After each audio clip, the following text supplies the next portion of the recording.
All right, let's talk about the new Fertility Playbook because, the old rules, they're basically being thrown out the window. And the biggest changes, well, they're not coming from where you'd expect. So let me ask you this. What if the biggest breakthrough in fertility isn't happening in some high-tech lab, but it's actually happening right in your own hands? Think about it. For so long, the journey to conception felt, well, pretty passive, right? Lots of waiting rooms, confusing medical jargon. But what if that whole script is being flipped? What if you hold the key? That's what we're getting into. And really, it all boils down to this huge power shift. I'm talking about a total 180 on who has the information, who's steering the conversation, and most importantly, who actually feels like they're in the driver's seat. Yeah, this quote just hits the nail on the head, doesn't it? It felt like doctors had a total monopoly of the knowledge. For so long, all that critical info was kind of locked away, Only a few people had the key. Well, guess what? That monopoly is officially over. And the change is just, wow. It's night and day. You look at how it was, you were totally dependent on your doctor.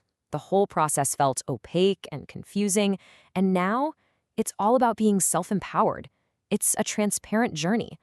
The number one game changer, information isn't some rare commodity anymore. It's right there, literally at our fingertips. So you might be asking, how did we get here? Well, it's all part of this bigger movement, this rise of what you could call DIY health. We're all becoming the lead detectives in the case of our own bodies. I mean, think about it. Basal body thermometers, ovulation kits, those at-home sneak peek tests. These things aren't some fringe items anymore, right? They're part of the standard toolkit. They put hard data right into our hands. And don't even get me started on wearable devices. That's making all this tracking even easier and way more accurate. And this all leads to a totally new kind of patient, the informed patient. People aren't just showing up to appointments clueless anymore. Oh, no. They've done the research. They come armed with questions. It's fascinating, really. They also have just as much raw info as the doctor, just, without the decades of clinical experience to put it all in context. And you can really see this change in the approach people are taking. For a lot of folks, the first stop isn't the pharmacy anymore. A huge 70% are starting with nutrition and holistic care first. We're talking acupuncture, supplements, that kind of thing. It's all about finding more natural, empowering solutions. Food is being treated like medicine. It's the first line of defense, not just some afterthought. Okay, so taking control of your own health, tracking your data, that's a huge deal. But that's only half the story. The biggest shift, the real game changer, is in who the conversation is even about. See, it's not being treated like a one-person issue anymore. The whole conversation is expanding, it's becoming way more inclusive, and honestly, way more effective because of it. And look at this. This shows just how big that shift is. For literally generations, 90% of the focus, and let's be real, the pressure, was on women. But now, we're looking at a 50-50 shared focus. Male fertility isn't some tiny footnote anymore. It's a main headline, a totally equal and absolutely critical part of the equation. And the effect of that, it's huge. It means it's no longer this lonely journey for women. Partners are all in, they're engaged, they're invested.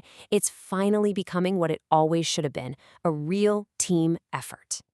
But the conversation is getting bigger in another way, too. This next quote is, well, it's pretty blunt, but it is so, so important. If you're not okay up there, you will not be okay down there. It points to a connection that we've just ignored for way too long. And what that's really about is this massive trend toward integrating mental health support into the whole process. We're finally understanding that you can't treat mental health as this separate thing. Your emotional state and your physical reproductive health are completely connected. They have to be addressed together. Finally. So you have this empowerment. You have this wider conversation. And what's fueling all of it? It's knowledge.